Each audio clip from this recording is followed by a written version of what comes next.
Story recapped here. Today, I'm going to explain a crime, drama, and horror film called Funhouse. Spoilers ahead, watch out and take care.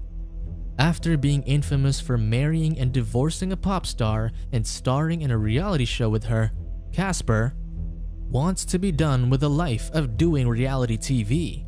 However, his manager is adamant about signing him into a new show called Furka's House of Fun, or Funhouse, saying that it would be a good way to redeem Casper's brand, especially since the producers asked for him specifically. Although there isn't much information revealed about the show's concept, the contestants are notified that they have the potential to earn $5 million if they win, something that Casper thinks is sketchy.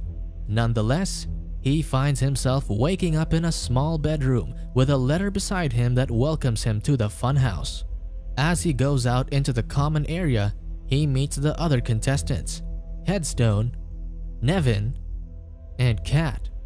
While both Nevin and Casper are freaking out about the situation, especially since they were drugged to be taken to the house, Kat and Headstone are more on the calm side.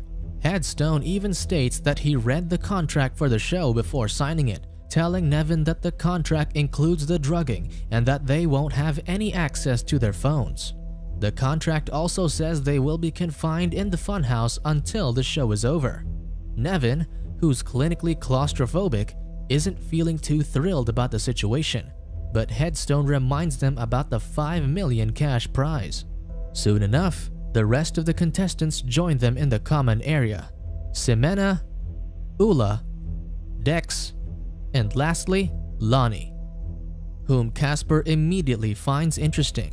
Lonnie asks for the producers, but Nevin tells her that he searched the whole place and found no cameras and no film staff of any kind, which makes his claustrophobia worse. A few moments later, the show starts to stream live online, the video feedback also being shown to the contestants inside the house through a big screen. The show advertises that the audience gets to vote on who gets eliminated and who gets to win the prize over the course of 7 days, where ultimately only one will be declared the winner.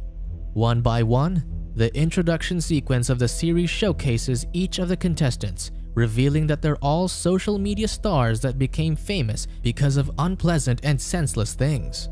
After the introduction, Furkas, a computer-generated panda mascot, appears on screen and introduces himself as the show's guide. He further explains the voting rule to them, but apparently it comes with a twist. The lowest voted housemate will face a challenge to determine their elimination, but if someone shares the lowest spot with them, the two will compete to see who gets to stay. Furkas further lists down the other rules. Anyone who tries to leave the house's interior gets disqualified. Also, while they can talk to the staff members who wear panda helmets and ask for their assistance, the helpers aren't allowed to speak. Lastly, they have a confessional room where they can talk to the camera and address their viewers. As the show starts, all the contestants try to appeal to their fans through the confessional as many regular reality show antics unfold. Headstone and Ula are already making out in the hot tub. Nevin continues to complain about his claustrophobia. Kat sings some karaoke, and Casper tells a corny knock-knock joke. After a few days, the least voted contestants, Lonnie and Nevin, undergo the challenge to determine who will stay. The results spark some tension in the room, with Ximena feeling annoyed that Ula got the most votes because she showcased her naked body on camera. The rest of the housemates walk into the witness room to watch Lonnie and Nevin complete their challenge, the piñata party. While blindfolded, they are tasked to bat down a piñata and retrieve an item inside, and whoever does it the fastest will win. However, as the masked helpers blindfold Lonnie and give her a spiked bat, it is revealed that the actual piñata is a bound and gagged Nevin. The rest of the contestants panic as Lonnie starts to whack Nevin with a bat until he dies, and it isn't until Lonnie removes her blindfold does she realize what she's done. This is where the harsh truth dawns upon the housemates as they plead for clarity, but Furkas just brushes off their cries. He also doubles down on his explanations and emphasizes that things won't go well for them if they ever try to escape. Outside the house, the people watching start to get more drawn to the series after seeing the bloody show, although some suspect that perhaps it's all just fake. Back in the common area, everyone copes up in their own way with the situation, crying, praying, panicking. Dex wants to try and escape, but the others don't want to risk the punishment. Casper tries to calm him down by telling him that they're being broadcasted live, so surely the cops would be on the case. However, Dex is dubious, not even sure whether they're truly being live streamed because he can't find cameras anywhere. Dex sees the sky through a glass window, suggesting they break it to escape. Ximena shouts at him, reminding him of the punishment, but Headstone backs up Dex's idea, thinking that it may not be bad to try. Dex then throws one of the counter chairs to smash the glass, only to find out that the sky is an image projection. Because he broke the rules, Furcus disqualifies him. When he refuses to be escorted away, one of the masked helpers shoots him, while everyone else is instructed to go back to the witness room so they can see Dex get his punishment. This time, Dex is hung by his arms and is forced to stand inside a container where acid is poured on his lower body. As the chemical starts to dissolve his flesh and bones, Dex screams in pain until his entire lower body is gone. Although this has caused Dex's death, some viewers think that everything is just computer graphics. During the next confessional, the contestants are even more distraught. Instead of asking for votes, they plead for help and curse Furcus for the sick game that he put them into. The housemates all try to cope by drinking together, even opening up to each other. But the horror starts back up as Furcus announces the voting results again. This time, Ula and Ximena are in the last place, so Furcus makes them fight each other to the death using axes. However, the twist is that it's completely dark and they can't see each other.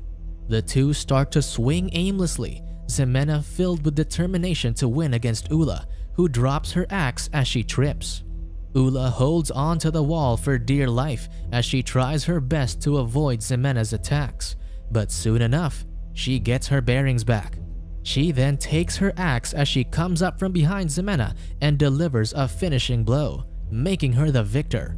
With Ula being safe from elimination after killing Ximena, she becomes more desperate with the voting as she completely exposes her body in the confessional room. At the same time, it's obvious how much she's suffering mentally.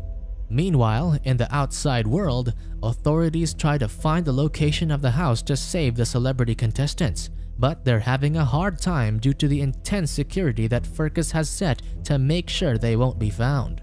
That night, Casper tries and fails to help a drunk Headstone get up from the floor, so he carries an intoxicated Ula to a room instead. While Casper puts Ula to bed, she tries to sleep with him to give the viewers what they want, hoping to save themselves from death, but he refuses and pushes her away. Unfortunately, Headstone comes into the room and thinks that Casper is trying to do something with Ula, so he chokes him out of rage, only to be stopped by Lonnie.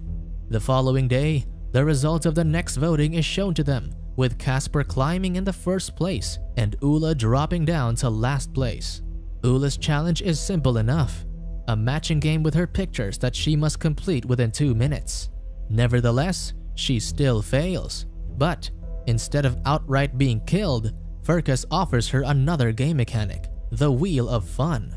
On the wheel, she can either get a quick and painless death, a torture method, or the best prize, the chance to pass the punishment to someone else and save herself. Although she almost gets one of the better ways to die, in the end, the wheel lands on the rack, which Furcus describes as one of the most painful torture methods to exist.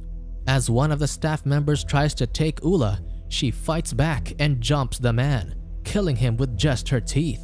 One of the staff members then knocks Ula unconscious with his gun, and she wakes up strapped to the torture device that rips her limbs off. As time passes by with the final 4 contestants, Furcus once again appears to reveal the results of the next voting. This time, it's Headstone's turn in the challenge room. Befitting Headstone's martial arts background, his challenge is to fight to the death against one of Furka's wrestlers, and the audience gets to choose among the 4 of them. After a few seconds, Headstone meets his rival, and the 4 contestants share a final shot before Headstone gets thrown into the room. Knowing that he's going to meet his demise, Headstone goes into the confessional room and dedicates one last message for his daughter. Once inside the challenge room, Headstone goes head-to-head against the wrestler, and although he seems to be losing, he soon gains momentum against the bigger guy and starts winning. Eventually, Headstone beats his opponent through a guillotine choke, but the punishment isn't done yet. Although he won, Furka lies about letting him live when he wins and sends out the rest of the wrestlers to fight him all at once, and they kill Headstone as they all gang up on him. That night, Furka and Casper have a little chat, and as Casper asks him why he's doing all that, the funhouse host says it's just for entertainment. But it's not just that, for Furka has hatred towards people like Casper, people who became famous because of mundane, shallow things. He then ends the conversation by reminding Casper that even when they die, the world will continue going on as if they never even existed. Lonnie joins Casper in the room, so Furka excuses himself, saying that he'll give the 2 of them some privacy. They then become closer and soon go back to their room to sleep together. Meanwhile, Kat is alone, touching herself in the shower room while keeping eye contact with the camera. The next day, the results reveal that Kat will be the one to be eliminated and that she must play a game of chess against Furka, something that is right up her alley as a chess master. The back and forth goes on for a while until Kat starts to get cornered, eventually leading to a checkmate. As she loses, Furka orders her to spin the wheel for her punishment, but with a stroke of luck, she manages to avoid death. With Kat being saved, Lonnie, as the next least voted, will take the punishment. Casper tries to save Lonnie, demanding that he take her punishment instead, and although he won't allow it at first, Furka soon gives in and allows Casper to take it. But things don't always end right, as Furka reminds them that there are no heroes nor happy endings in that place. In a cruel twist of mechanics, the punishment given to Casper is to have a Wild West duel against Lonnie. As they turn their backs from each other and step away from the center, the 2 point their guns at one another.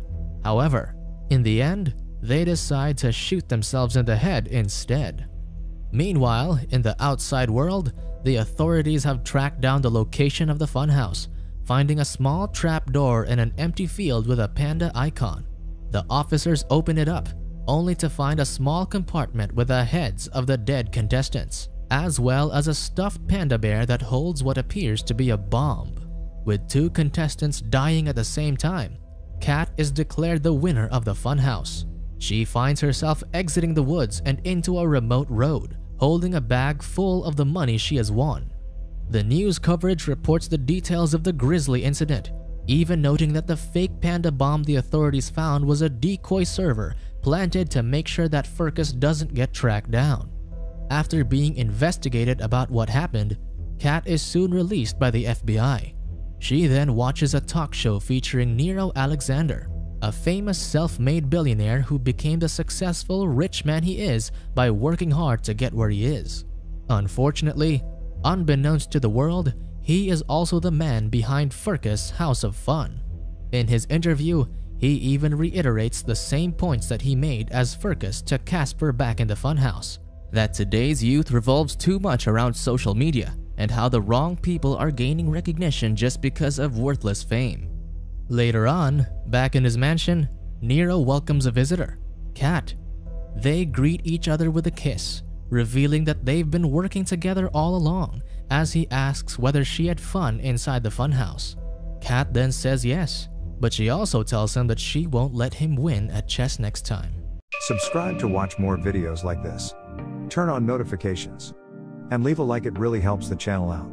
Thank you for watching.